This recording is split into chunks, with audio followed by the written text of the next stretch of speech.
Apologies for that. Let's try again. So welcome everybody. Welcome and welcome back for some of you. And thanks very much for joining us today's webinar. The topic is Health Literacy for Nurses and Midwives. My name is Kate Gorman. I'm the Deputy Director of the Healthcare Consumers Association. I'd like to acknowledge as we begin that we're hosting this webinar today on the beautiful lands of the Ngunnawal people here in Canberra. I pay my respects to elders, past, present and emerging, and thank them for their care of this country. And I warmly welcome Aboriginal and Torres Strait Islander people who are with us today. So we have quite a few people here registered for today's event, over 120 at last look, and they come from a wide range of services and health services. We'd love it today if you could ask questions and make comments through the chat function today, and then everybody joining us today can see and respond to what you're saying. After the presentations, our speakers are going to try and get to as many of your questions as possible, but if we can't get to all of them, we will answer some of them, and all of them we hope, after the event through the Canberra Health Literacy website and also through an email that will circulate after today's event. We are recording today's webinar and we'll also share that recording with you by email and on the Canberra Health Literacy website. So our speakers today, we're delighted to present three people who bring a wealth of knowledge and experience to this discussion. They are Professor Karen Strickland, who's the Head of School at the University of Canberra School of Nursing, Midwifery and Public Health, Peter Harbour, the Deputy Head of School at the Australian Catholic University School of Nursing, Midwifery and Paramedicine, and Caroline Hall, who's a PhD candidate at the University of Canberra School of Nursing, Midwifery and Public Health. So without further ado, please join me in welcoming Professor Karen Strickland, who's going to open today's webinar for us. Welcome, Karen. Thank you. Thank you, Kate, for that introduction. I'll just give a moment till the slides come up.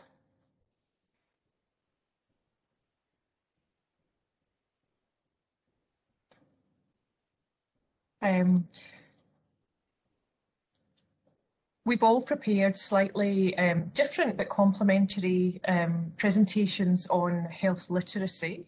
I will begin by talking about health literacy for nurses before Peter moves on to health literacy for nurses who are nurses and midwives delivering care. And Caroline will then move on to looking at vaccine hesitancy and what that means for health literacy. So we hope that that's quite complementary. Can we see the presentation yet? Do I need to upload the slides?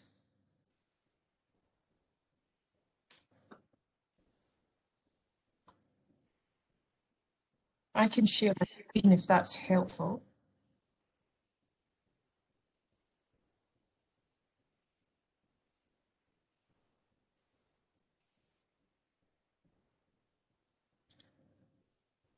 Sorry, Karen, just waiting for a few moments to get those uploaded okay. for you.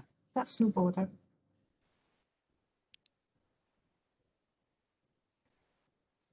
So really what I hope that you'll get from today is really an understanding of what health literacy means for nurses and midwives. Oh, there we go. Now we're cooking with gas.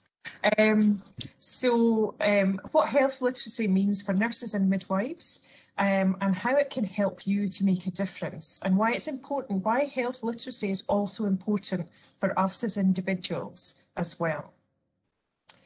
So, next slide, please.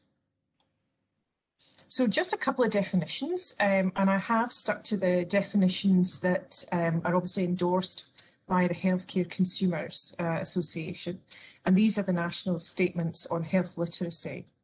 That health literacy is a term that describes the skills and knowledge and motivation, confidence, personal people need to get to understand and act on health information in daily life. So I can hear it, I'm hoping that that's okay. So an intellectual understanding of what health literacy is, and then the health literacy environment describes the settings in which people seek health information and make decisions and use health services. So quite often there can be a disparity between what we know are good, healthy decisions and how we act. I'm not sure how I change the audio. It's a bit of feedback. There is a bit of feedback on the line. Yeah. I don't have headphones to see if that makes sense, but I've only got one device. I'll keep going. So first of all, let's look at the professional issues around why health literacy is important for nurses and midwives. And I've pulled up here the Nursing and Midwifery Board of Australia professional standards for nurses and for midwives here.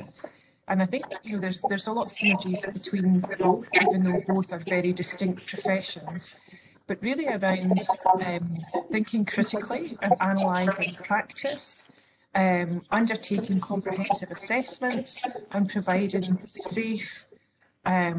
safety and quality in practice and evaluating outcomes. So clearly there's a link there between what we're expected to do as professional nurses and midwives in terms of our standards of practice. And I think what underpins this is an assumption that we will have a good understanding. Oh, that whatever's happened has fixed it. Thank you. Whatever just so good. So what underpins these standards really is health literacy, because I don't think we can actually manage to do all of these things if we aren't actually aware of, if we're not able to understand the many different sources of health advice. And if I can just go to the next slide, these pictures really just illustrate how far we've come from probably what was around the 1950s, where it wasn't unusual to see smoking very close, if not on the ward, very close to the ward, and smoking is still an issue in our professions. I think a recent Australian study, it was based up in Queensland, so of course not Canberra based, healthy risk factors were examined. That included diet, smoking, physical exercise and alcohol consumption, and BMI was also calculated and considered as a risk factor. And of this research, only 13% of the participants actually met the guidelines for fruit and vegetable intake. Now, we all know how important it is to have your 5 a day or whatever it is. 5% smoked, and only 24% exercised enough to be classed as sufficiently active for health. So there is an issue around what we know as professionals, and also what we're doing in our personal life as well. And if you think about as a profession, we have a duty to role model some of the healthy behaviours as well. But we are bombarded with a myriad of different sources of information, and the little picture in the middle is really just some of the the decisions that we have to make. The study referred to there by Heidegger et al. They also identified one of the risk factors in terms of obesity and the ability to eat healthily was related to the shifts that we have to undertake as clinical nurses and midwives as well, and the availability of health food options as well. So there are some issues that sometimes are out with our control, or not easy to control within our clinical roles. And I'll go on to talk a little bit later around some of our advice. But if I could move on just to the next slide, I think it's pretty clear that there is a clear link between evidence-based practice and health literacy. And we talk about evidence-based practice. We teach it here at the university, and I'm sure Peter does as well at ACU, but probably not as well as UC. But I'll get into trouble for that now. But we teach evidence-based practice, and evidence-based practice has been around, at least since the 1980s. It's been originated as evidence-based medicine. But it's absolutely of critical importance to nurses and midwives to develop their health literacy, that they're able to understand the evidence and the sources of evidence and weigh that up to be able to make healthy decisions for themselves, but also to be able to inform the patients and clients and women in their care also.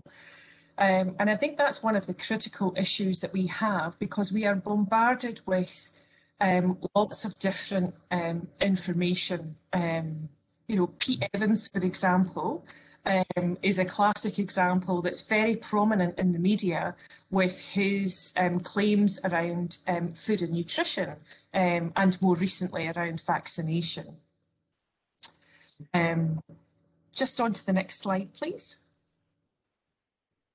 And I think that brings us to the importance for nurses and midwives of being very clear on good evidence and good sources of evidence. I think it was around about 2016, the Midwifery Board of Australia actually made it an offence for nurses and midwives to spread misinformation around vaccination. So this is a newspaper article, or well, an online news article, which highlighted the risks around 2016 for nurses and midwives who spread anti-vaccination messages. And we're seeing that now, you know, obviously with the spread of COVID, and I'm not going to touch on that, on vaccination too much, because that will encroach into Caroline's talk. But there are nurses and midwives that have been referred, I know in the UK particularly, for spreading misinformation around vaccine programmes. So it is critically important that evidence base underpins all of what we do. I'm now going to pass over on to Peter to deliver the next part of this talk. Thank you. Absolutely. Thanks, Karen. As Karen said, my name is Peter Harbour and I'm the Deputy Head of School for Nursing, Midwifery and Paramedicine at Australian Catholic University, where we teach evidence-based practice very, very well, almost as good as you can see. Can I go on to the next slide, please? At some point in life, everyone will need to access, understand and act upon health information. While it's crucial that health systems promote accessibility, individual nurses and midwives shoulder the primary responsibility for improving or adapting to the health literacy requirements of our patients. But research has identified that nurses often overestimate a consumer's health literacy abilities. We know patient encounters can be brief and busy. I absolutely understand that. And health literacy is a complex phenomenon and goes well beyond an individual's set of skills. It involves interactions between people, practitioner skills, patient skills, interactions between text, spoken and non-verbal cues, previous experience with the health system or the illness, and to a certain extent, self-esteem, self-preservation and egos. So in this presentation, I'll just review some tips and tricks such as using plain language, informational supports and teaching methods that we can embed into our daily practice to improve patient outcomes. Next slide, please. So firstly, and possibly the easiest strategy, is to avoid the use of unnecessary jargon. For example, even simple changes of saying drink more water rather than increase fluids. It's simple, but it's effective. I remember caring for a patient who was about 30 years old, and the doctor said to him during a procedure, "You may feel flushed and diaphoretic." And I remember this man looking at me absolutely aghast, very confused, and said, "Why do I need a diaphragm?" So I'm not entirely sure what he thought the procedure was happening, but it does highlight that using plain language is essential. Next, when we're speaking, we have a tendency to use run-on sentences that contain several independent clauses in a row. This may conceal the most important information, which causes ambiguity and confusion. So giving one instruction at a time and the most important ones first may simplify information delivery. And next, knowing the difference between and delivering need to know information versus nice to know information. I try to think, what information does my patient need to know right now at this point in their disease trajectory to be safe and able to look after themselves well. And lastly, watching your pace of speech. We want the Goldilocks of pace here, not too quick, not too slow, just right. Next slide, please. A great way to get messages across are informational support strategies. And when we develop resources in practice, consider the use of pictures. We've all seen the COVID posters that are around at the moment. They have very minimal text, but the iconography used explains the main concepts, so hand washing, covering coughs and sneezes, and keeping a distance really well, and it acts to get a complicated message across very simply. Secondly, at the conclusion of a consult or interaction, follow up with the main points in writing. And this is especially important since health information that's provided in a stressful or unfamiliar situation is less likely to be retained. Embedding instructional actions into a routine is when we focus on the consumer's routine to provide a context for new activities.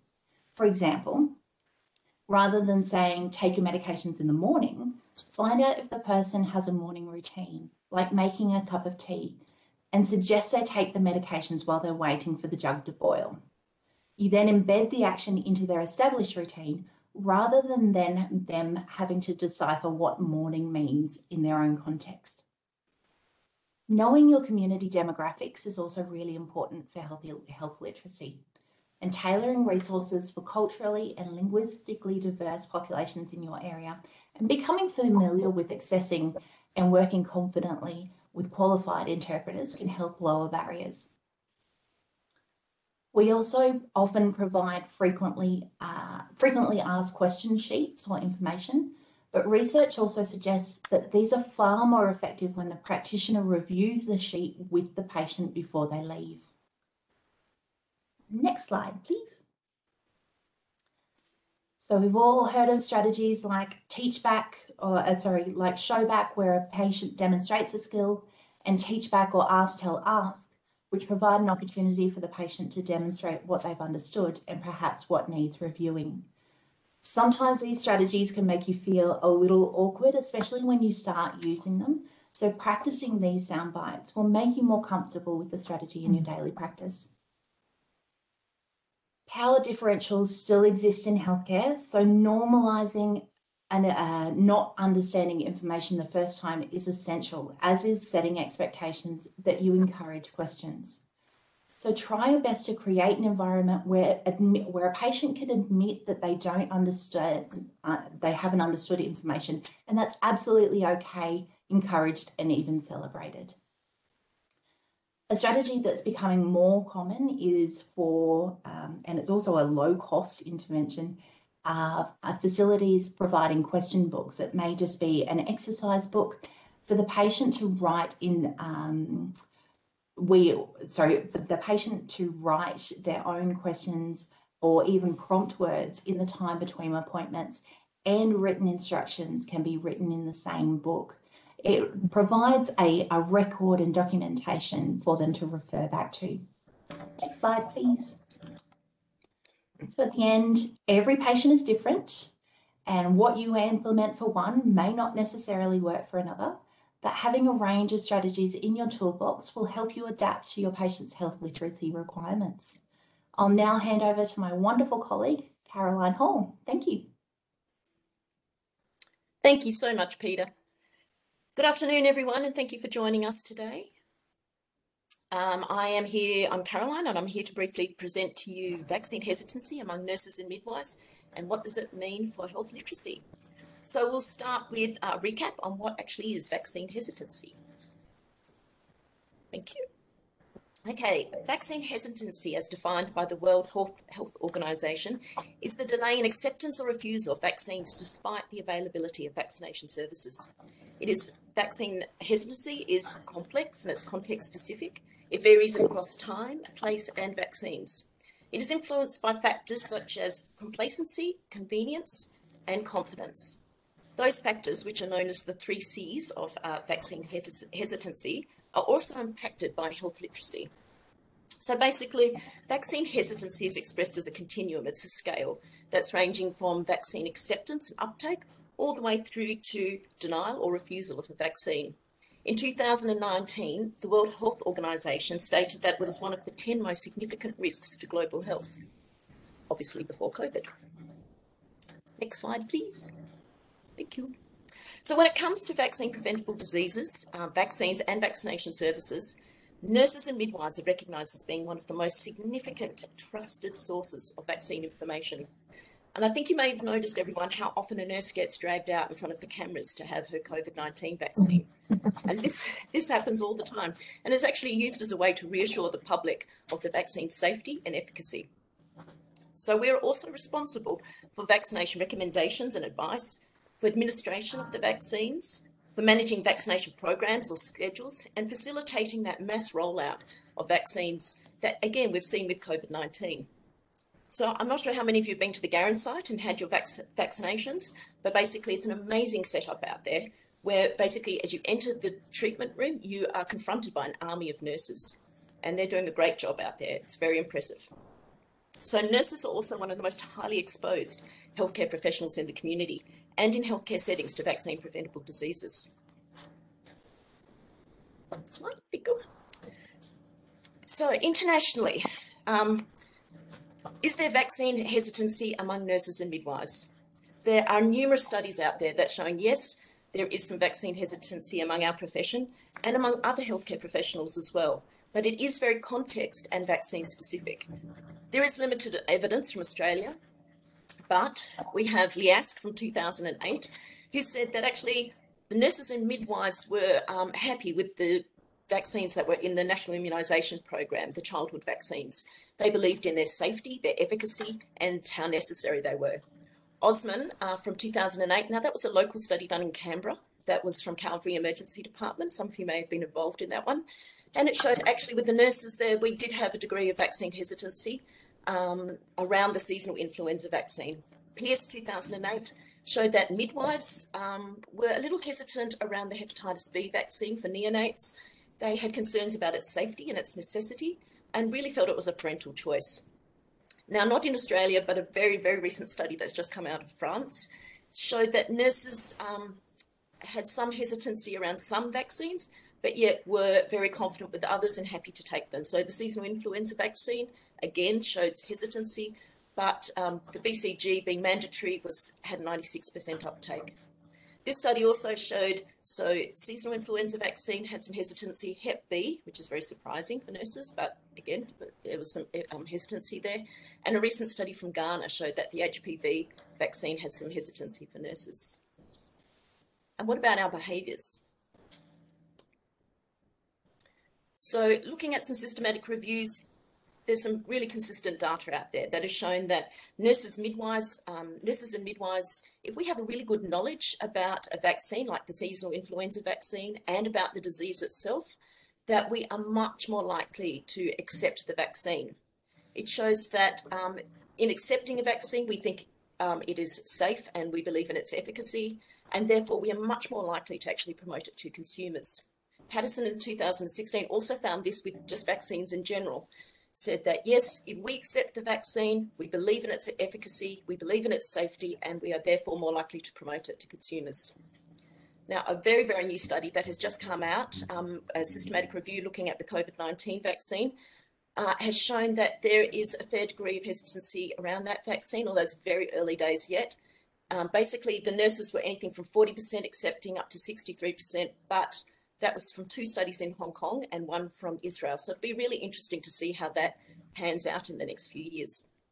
A systematic review that we've been working on that will hopefully be published soon shows that the seasonal influenza vaccine has some hesitancy by nurses and midwives, more so than our colleagues, more so than medical practitioners and more so than pharmacists.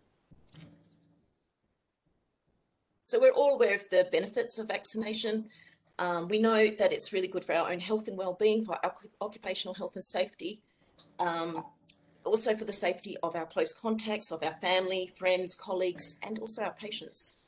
It's also important for the securitisation of our healthcare workforce as an essential workforce, especially around flu season. It also sets a great example for the community, because I'm sure as nurses, you've all been asked, in the shopping centre or the kids' playgrounds, you know, do you take the flu vax, or are you going to get the COVID-19 vaccine? How do you feel about it? So the general community, they do actually accept our advice and want our opinions. Which also goes on to demonstrate our confidence in the safety and efficacy of a vaccine. And again, that's why these nurses keep getting dragged out in front of the cameras. And researchers, demonstrators have just said with those systematic reviews, if we accept it, we will recommend it and give education, positive education about those vaccines. And our professional obligations. As Karen, I think, touched on briefly, the Nursing and Midwifery Board of Australia, they state that we must use the best available evidence in making our practice decisions, especially around vaccination, and that means referring to the Australian National Immunisation Handbook. The Australian College of Nurses states that we play an important role it's pivotal to the ongoing health of Australians with our advice and our administration of vaccines. And the Health Department from the Australian Government recommends these vaccines for all healthcare professionals that have contact with patients. But it's usually up to the employer to actually encourage or to make those vaccines available and to enforce them in the workplace.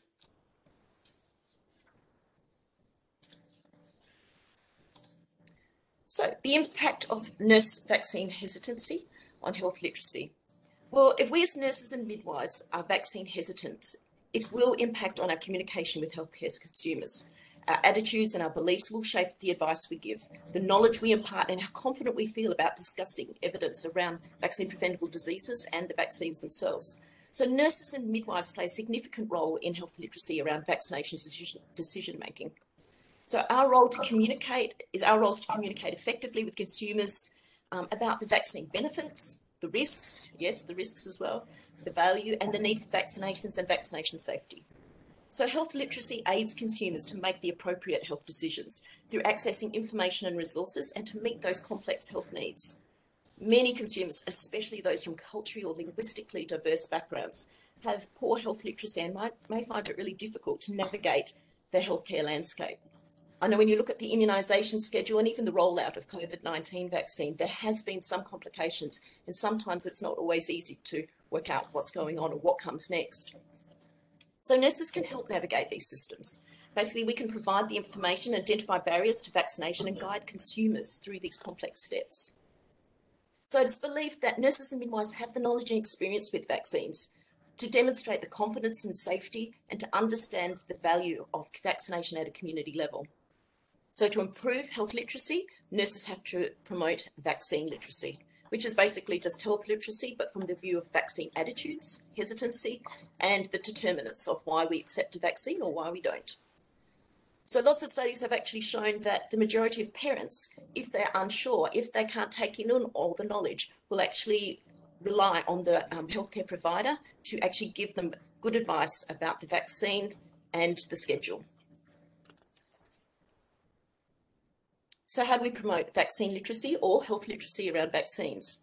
So as healthcare professionals, we must examine and be aware of our own vaccination beliefs and biases. So are we confident with our knowledge about vaccine-preventable diseases, vaccines and the vaccination process? This will impact on the quality of our patient and provider interaction. Are we confident in vaccine safety and its efficacy? Are we more accepting of some vaccines and not so much of others? Are aware of our own knowledge gaps and how to access information. We have to be aware also of our professional obligations and our professional duty as nurses and midwives. And I believe it's important to be vaccine curious and to encourage our consumers, our community, to be vaccine curious, to ask questions, sometimes those awkward questions, to have those conversations, that open dialogue and discussion about without fear or prejudice. And I think in some ways COVID-19 has done an amazing job of opening up the discussion about vaccines, the vaccine process and how it's accepted in our community. So healthcare professionals can also aid the consumers to access reliable information that is evidence-based. There is a glut of information out there on social media and traditional media, as Karen said, with the Pete Evans of the world. And sometimes it's difficult for consumers to actually navigate through all the noise. So if we could find information that is pitched at the consumer's needs. So keeping this in mind, we can facilitate health literacy responsiveness. So this is the way in which health services can make their information, their environments and their resources and supports available and accessible to people, especially vulnerable people, and especially aged care and the aged in our community. So if we understand our clients and their cognitive capabilities and capacity, we understand the social, cultural, linguistic influences and their beliefs, then we can actually make the information more accessible and improve their health literacy. So how can we improve it? Well, Peter had some great suggestions of how we can improve health literacy. But I think another important one is health consumer engagement and feedback. How can we do better? Where can we improve? How can we make things easier? There has recently been the amazing practical application of technology, which again won't suit everybody, but has been really helpful in reminding people about vaccinations, helping them with their appointments, helping them look at their side effects post immunisation. So we will be collecting an enormous amount of data through those services. We'll be gathering and using it as evidence to ensure that in the future our practice is evidence-based and we are responsive to the needs of the consumer. So that's about all for me. Poor old Mona's getting a real workout today. So there she is again. And thanks She's so getting much, a vaccination, though. Hey? She's getting a vaccination, Yeah, though. she's very good. She's very cooperative. Yeah, very compliant. You never know what she thought. No, we'll never know.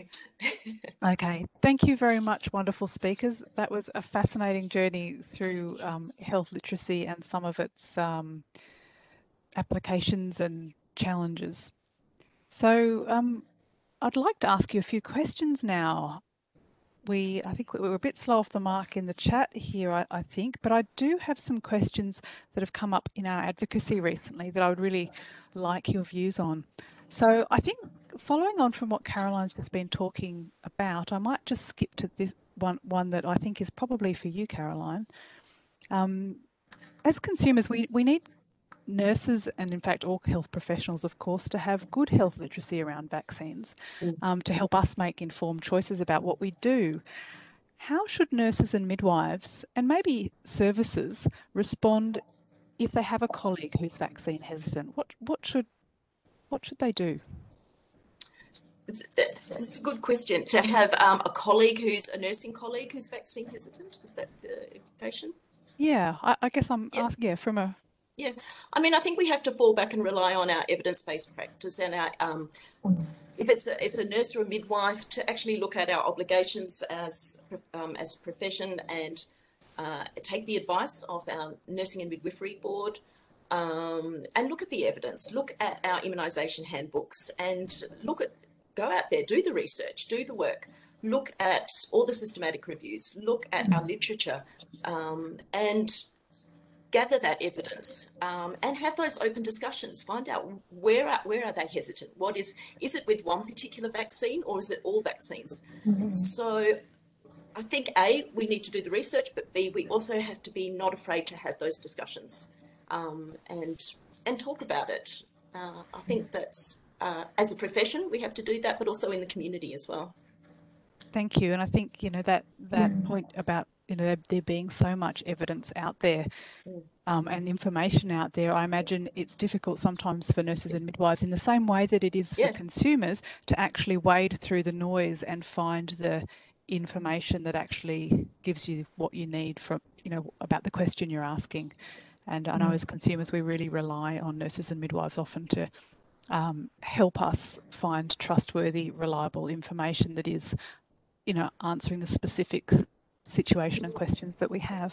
Can I respond as well, Kate? Oh, please do. Because I do think that point that you've raised is a really important point. Nurses and midwives are, at the end of the day, members of the community and consumers as well, and very busy people. So being able to access the information can be challenging. For those of us sitting in academia, that might be easy. We've got, endless access to academic databases. But that isn't the same for all nurses and midwives everywhere. So I think employers have a duty to provide plain language but informative summaries of the evidence for their employees as well. And I've seen that done quite well, particularly through COVID, and some of the communique that has come from even our national boards around vaccination in relation to our student body. You know, we've been very active in that space. You know, having those summaries has been really helpful. Because I know some of the concerns. You know, I've got a 19-year-old daughter who's worried about the COVID vaccine and some of the media reports around DVTs, for example, and putting that into perspective, like, you know, well, how is that in comparison to, you know, the threat of embolism for and DVT from using contraceptives? You know, it's far higher incidence of that type of side effect than has been shown with the AstraZeneca vaccine. You know, so it's helping people to come up with, let's put this into perspective. Yes, that might be some of the things that are coming out, but let's put that into perspective. And I think it's by having easily accessible and digestible information. And I loved what Peter had put forward in her really practical ways forward. That applies just as much to nurses and midwives. Thank you, Karen. I'm really interested in the idea of employers providing those evidence-based summaries. I think that's a great idea, and I didn't know that those existed. And perhaps if you have some links that we could perhaps circulate to some of those great summaries, that could be, you know, that could be a useful thing for the people listening today. Thank you. So here's a more general question. Today we focused on what nurses can do to support their own and consumers' health literacy.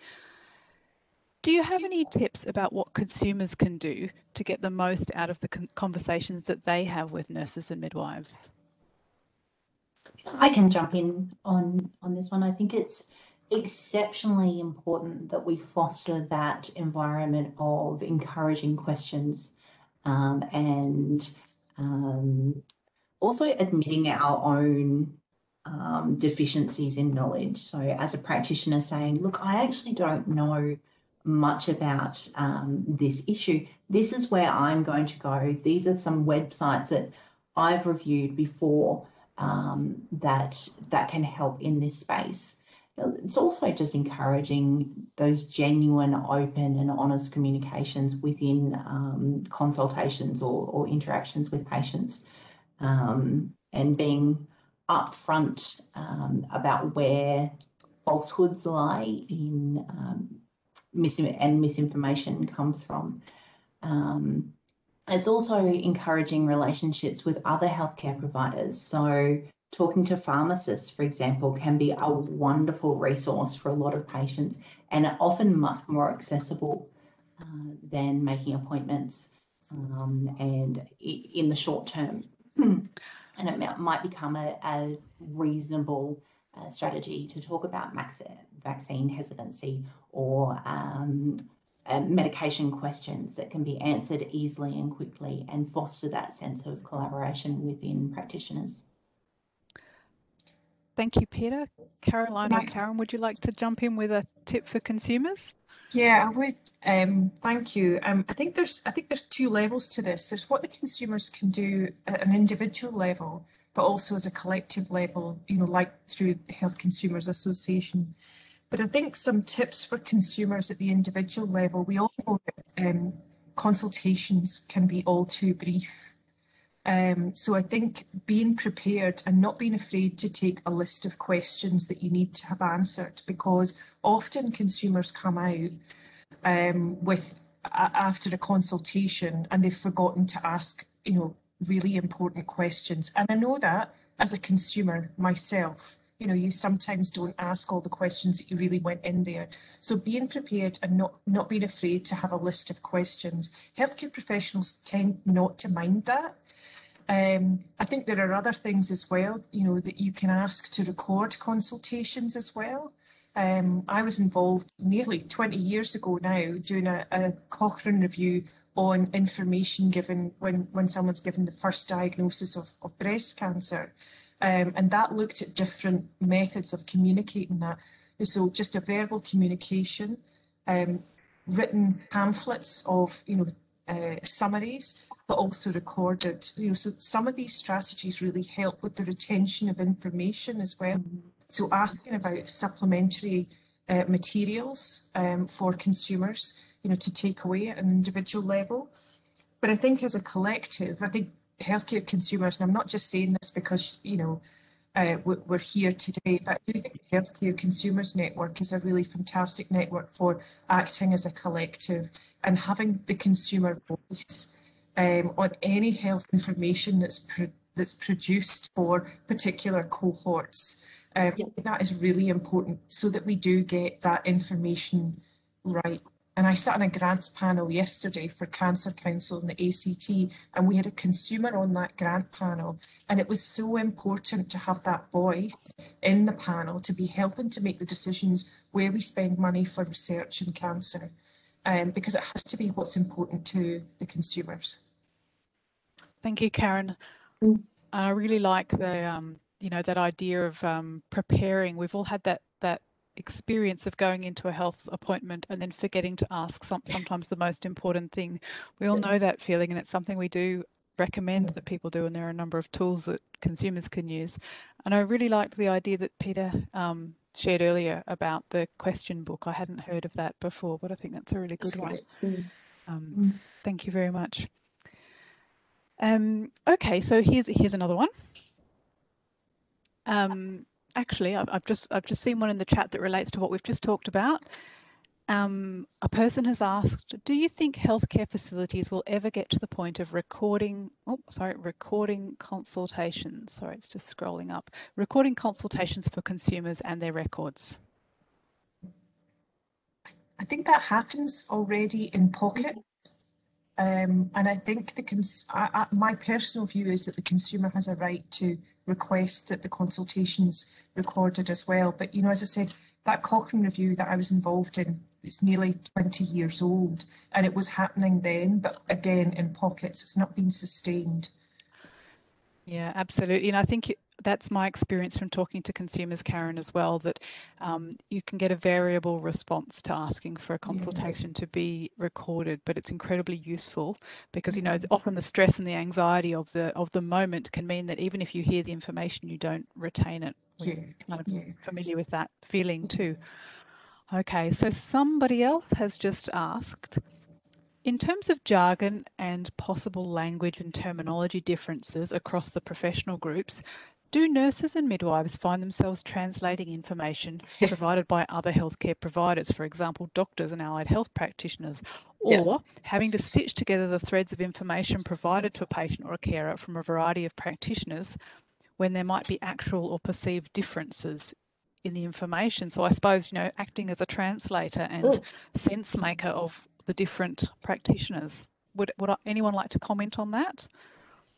I'll have a quick chat. I think that nurses and midwives, this is an incredible opportunity we've been given, I think, with COVID and everything, to be seen as trustworthy, to be seen, there's a renewed appreciation of nurses, and to be seen as advocates, as you say, interpreters of science in some ways. So to make the information accessible and to put it in simple terms for consumers, to make it more understanding. So I think we really need to harness some of that social capital that has come out of COVID, and place ourselves in a position to be advocates, to be accepted as the trusted advice, the ones that can easily explain advice, and make it very accessible, I guess, to a variety of people across the community, to the linguistically diverse, to the culturally diverse, to those with different beliefs and everything.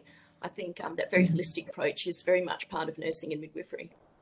Yep, the ones who make sense of things. Sorry, Karen, go ahead. No, you go, Peter. It's almost like talking 3 different languages at once, because you have to interpret what the doctor's saying into plain language for the patient, and also do the reverse when we're reporting back to other healthcare professionals. I think one of the most important things that we often miss is the patient's language themselves, those specific words that they use to describe their own health that we might overlook, that are quite significant and get left out of that translation. I was just going to share a little anecdote, if I may. I think Please do. language is really important. And I think our use of even what would appear to be simple language, not even medical terminology, can be easily misconstrued. Now, quite a number of years ago, my great aunt was very sick. She had a stroke, and then she had an MI, and then she had a further stroke, which she never recovered from. And when she had that second stroke, I was at the hospital with my other aunt, who isn't a health professional. And the consultant came out and he said, I'm just going to pop a nasogastric down and start giving her water, because it's amazing what recovery these patients can make. Now, there's those, 20 odd years, 25 years on, those are his exact words. I remember them vividly. Because she wasn't going to make a recovery. But my aunt was really perplexed to my reaction, because I didn't react well to his suggestion. When the consultant said to us, it's amazing the recovery, my aunt was expecting that my great aunt would be back living at home, walking her wee dog, going for her own shopping, and that wasn't recovery that he was talking about. Nurse, I knew that was not the likely recovery. So there's also that, what would appear like simple language that needs to be translated in the health setting, so that actually pick this up as nurses all along. Now, we have to have that follow-on conversation with family and patients. Do you understand what the doctor means when he says this? To actually unpack whether they really understand what that recovery means, or whether they have got this vision of, the wee great aunt walking the dog in the park, which is never going to happen again. So it's really important that we pick up those consultations and actually make sure that people have really understood what the message is. Yeah, look, that's a really good anecdote, Karen, to illustrate that point, that sometimes we are using the same language, but we're not understanding the same meaning from it. And one thing that occurred to me as well while you were talking was that sometimes we're not consumers. There's that power imbalance problem. So even if we think we understand, or we know that we don't, we're unwilling to acknowledge or admit that we don't understand, or feel confident to ask a question and put our hand up in the moment to say, no, could you explain it differently, or could you repeat it, or with the body language is saying that it's going in, when in fact perhaps it's not, or perhaps the understanding is not the message that the health professional thinks that they have passed on. Yeah, and I think that's where nurses and midwives often do that, I would say, mopping up after the consultations, because patients tend to be not as afraid to ask the questions, and they know that the nurse or the midwife will have more time to spend with them than the busy doctor who's got only a couple of minutes and then you're off to the next bit. And that's that importance, isn't it, of building that trusted relationship and that communication pathway, so that people can feel comfortable to need the information repeated or explained. Okay, now this one's a tricky one. A person has asked, how do you debunk anti-vaxxers' inaccurate information that believe medical research for vaccines are done by the companies making the vaccines? That is a very big question. Would anyone like to have a go at responding to that? Caroline, I think that's your... Look, there is a lot of information out there. We do have to rely on our professional organisations. I think in Australia we are lucky we have the TGA, who we can rely on that our vaccines are safe.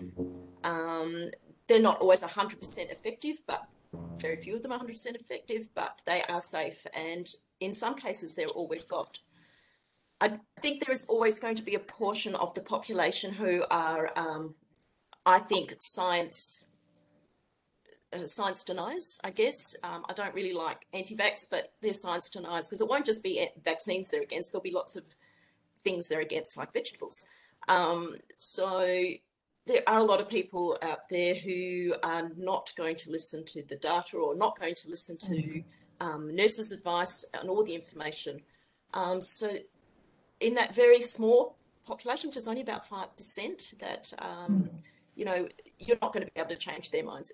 With health literacy, I think it's really important, and vaccine hesitancy, to actually have those discussions and reach out to those that are sitting on the fence and that are, you know, unsure about this vaccine, but really are happy with all the other vaccines, or are still unsure about the safety. There is a lot of information out there. And sometimes I actually think one of the most powerful tools we have as nurses is our own personal experience and our own stories.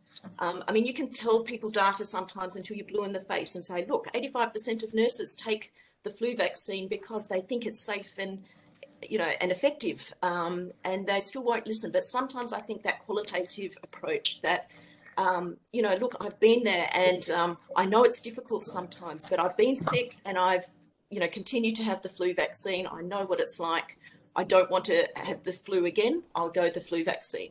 So sometimes I think talking, nurses have an incredibly big repertoire of tools, of stories and experiences where you can actually convey your messages and hopefully convince hearts and minds that it's the right way to go.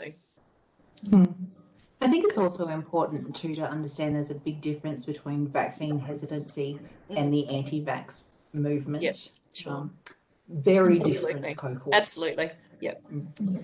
I think, I mean, the other thing is to reassure people that, you know, if some research is sponsored by drug companies, but that has to always be declared. And if we think back to the scandal that was the MMR vaccination with Andrew Wakefield, you know, that happened just before I had my first daughter, and at the height of, you know, she was due her MMR, and quite a number of the parents of children of a similar age were not getting the MMR, measles, mumps and rubella vaccination. And we still have a hangover from that research, even though that research has been debunked because it was completely biased. Had purported to have a link between the MMR vaccine and the development of autism, and there are still people that believe that. So undoing damage like that, you know, it takes, you know, that's nearly 2 decades. It's almost 30 years, yeah. But having independent agencies like the TGA is really important for them to be able to assess that evidence, you know, on a national level. So it is important that, you know, we are able to get that information and reassurance out to the general public. Thanks, Karen. Okay, I think we've got time for perhaps one final comment to a question from each of you. My last question is, what do you think the single most important thing nurses and midwives can do to support their patients' health literacy is? I think that's a very big question. Pick one very important thing. I think, again, and I've made this point a few times, but fostering an open relationship where admitting a patient can freely admit that they don't understand, and that's actually celebrated, because as you said, Kate, we often don't promote that within the healthcare relationship. So having open and honest conversations, admitting when we don't know things, and encouraging a record of questions being kept between appointments, so that we don't walk out thinking, forgot to ask that big question that I had. Thanks, Peter. Karen? I find it really difficult to pick one thing. So a couple of things down. I think working in partnership with consumer organisations is incredibly important to make sure any information that we have is in lay terms that can be clearly understood. I think the other issue is working in partnership with the consumers at an individual level to ensure their understanding, following consultations, etc. as well. But fundamentally, what underpins that is being really abreast of the evidence base for the area of practice you're in. So that's 3, and I've whittled it down. Thank you. Lovely. Caroline? Finally, I think our nursing and midwives, as long as we can listen to our healthcare consumers, to our patients, our clients, and for us to work together, for consumers and healthcare personnel to work together in a relationship. It's not us and them. We're not telling you what to do. It's us working together. And I think COVID-19 has been a perfect example of that, where you know, there's been information that has been shared in the community and between healthcare professionals and consumers. And I think we've all worked together really well to actually respond to this crisis. And I think that's a perfect example of how health literacy and learning together has actually had such a positive health outcome. Thank you. Okay, well, we're drawing to the end of our time together now, so I'd really like to thank all three of you for that fascinating sort of walk through some aspects of health literacy and your thoughts about different aspects of it that apply to nurses and midwives and consumers. I've really enjoyed our conversation, so please join me to thank our speakers today. Before we go, I'd just like to point out the evaluation form in the chat, which you can see the link to. We would be grateful for any thoughts you have on what we might do differently next time, or any topics or speakers that would be of interest to you in the future. So this event has been a Canberra Health Literacy Network event. Please visit the Canberra Health Literacy website if you'd like to know more about upcoming things in the future.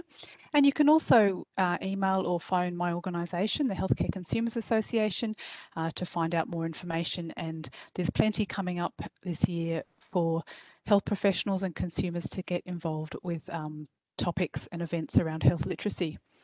So I think we're getting some links to those sites in the chat, so hang around for a few minutes after we finish if you need to click on those. So that really brings us to the end of things today. Thank you again so much, Karen, Peter and Caroline. We've loved talking to you, and we'll see you next time, everyone. Thank you, Kate. Bye. Thanks very much for the opportunity. Thank you, Kate. Thank you. You're welcome. Bye-bye. Bye-bye.